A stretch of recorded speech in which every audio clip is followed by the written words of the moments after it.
ఇది Srisailam ghat road entrance అనమాట.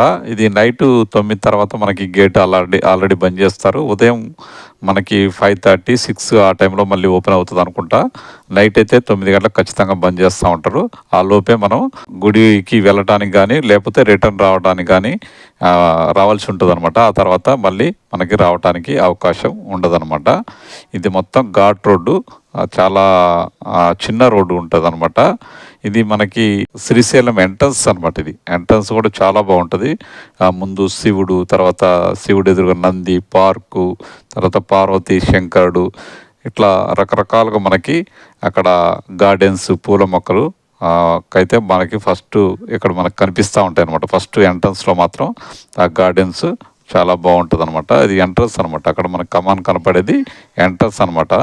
ఆ ఎంట్రన్స్ నుంచి లోపలికి వెళ్తే గుడి, మనకి ఇక్కడ ఉంటే గుడి కనిపించదు, చాలా లోపలికి కిందికని ఉంటుంది కాబట్టి. ఇది కూడా పార్కింగ్ ప్లేస్ అనమాట. మనకి పార్కింగ్ ప్లేస్ కూడా ఇక్కడ. ఇదంతా మా టీం అనమాట. ఎక్కడికి వెళ్ళినా మేమంతా కలిసి వెళ్తూ ఉంటాం అనమాట టూరు. చూసారు కదా, ఇది డ్యాము. హైదరాబాద్ నుంచి మనము శ్రీశైలం వచ్చే దారిలో మనకి ఆ డ్యామ్ మనకు కనిపిస్తుంది. అంటే వేరే రూట్ నుంచి వస్తే మనకి ఈ డ్యామ్ ఉండదు. ఓన్లీ హైదరాబాద్ రూట్ నుంచి వచ్చేటప్పుడు మాత్రమే ఈ డ్యామ్ మనకి చూడటానికి అవకాశం ఉంటుంది అనమాట. చూసారుగా డ్యామ్. తర్వాత మంచి కొండల మధ్య చాలా లోతైన ప్రదేశం నుండి వాటర్ వెళ్తూ ఉంటుంది. అంతా కొండలు.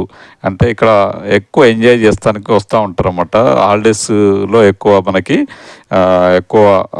భక్తులు కానీ, తర్వాత చిన్నపిల్లలు కానీ, ఎక్కువ స్కూల్ నుంచి కానీ, అనేక రకాల నుంచి, మహారాష్ట్ర నుంచి ఇంకా ఎక్కువ కనిపించారు మనకైతే. మన కాడికి ఎక్కువ మరాఠీస్ వాళ్ళు ఉన్నారు.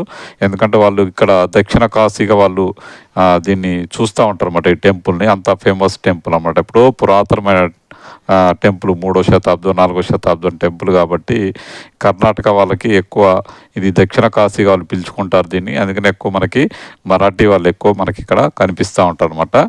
చూసారుగా ఇక్కడ కొండలు, గుట్టలు ఎలా ఉన్నాయో. ఆ రూట్ కూడా చాలా బాగుంటుంది. చూసారుగా మనకు అక్కడ వెహికల్స్ కనిపిస్తున్నాయి. చూసారు కదా, అంతా పోతూ ఉంటే జర్నీ చాలా బాగుంటుంది అనమాట. జర్నీ మనం తిరుపతి కాడికి ఇది ఇంకా బాగా అనిపిస్తుంది జర్నీ. ఇది ఒక వెరైటీగా ఉంటుంది అనమాట. అంటే మన కొండల మధ్య, వాటర్ మధ్య ఇలా వెళ్తూ ఉంటాం అనమాట. మనకు దాదాపు 70 కిలోమీటర్లు అలానే ఉంటుంది. ఆ 70 కిలోమీటర్లు కూడా చాలా ఇరుకు రోడ్డు అనమాట. అంటే పెద్ద రోడ్డు ఏం కాదు, డబల్ రోడ్ అయినా చాలా కంజెస్ట్గా ఉంటాయి కాబట్టి మనం అంత పెద్దగా పోవటానికి ఛాన్స్ ఉంటుంది. అంటే ఎక్కువ ఫాస్ట్గా పోవడానికి ఛాన్స్ ఉంటుంది. దాదాపు 3-4 అవర్స్ టైం పడుతుంది. ఎవరన్నా శ్రీశైలం వెళ్ళాలంటే మీరు ఒక రోజు మొత్తం ప్లాన్ చేసుకుని వెళ్ళండి. ఎందుకంటే మాకు కూడా టైం సరిపోలేదు. మేము కూడా హైదరాబాద్ నుంచి వెళ్తున్నాం కదా, కొంచెం మనకి ఈజీ అయిద్దాం అనుకున్నాం. చూసారుగా ట్రాఫిక్ ఎలా ఉంటుందో. ఒక వెహికల్ ఓవర్టేక్ చేయడానికి ఎక్కడ కూడా మనకి అవకాశం ఉండదు. వెహికల్ వెనక మాత్రమే వెళ్ళాల్సి ఉంటుంది. అక్కడక్కడ మనకి ట్రాఫిక్ కూడా జామ్ అవుతూ ఉంటుంది. కాబట్టి మీరు ఒకరోజు అంటే మీరు డైరెక్ట్ శ్రీశైలం వెళ్ళాలంటే 10 గంటలకల్లా మీరు శ్రీశైలంలో ఉండగలిగితే మాత్రమే మీరు ఆ ప్లేస్ అన్ని చూడటానికి అవకాశం ఉంటుంది. లేకపోతే మీరు ఎందుకంటే మధ్య మధ్యన బ్రేక్ ఉంటుంది దర్శనాలకి. కాబట్టి దర్శనం అంత ఈజీగా ఏం కాదు. కాబట్టి మీరు ఏం చేయాలంటే మీరు వెళ్ళి అక్కడ దర్శనం చేసుకొని అక్కడ నైట్ ఉండి తర్వాత మీరు నెక్స్ట్ ఈ ప్లేస్లన్నీ చూసుకోవడానికి మీకు టైం దొరుకుతుంది. ఒకే రోజు ఇవన్నీ చూడాలంటే కూడా మీకు టైం కుదరదు. మాకు కూడా కుదరలేదు.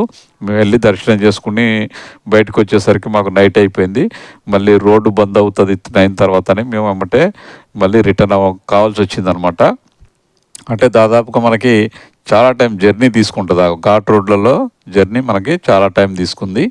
కాబట్టి మీరు ఎప్పుడైనా శ్రీశైలం ప్లాన్ చేస్తే మంచిగా 2 డేస్ ప్లాన్ చేసుకొని వెళ్ళండి.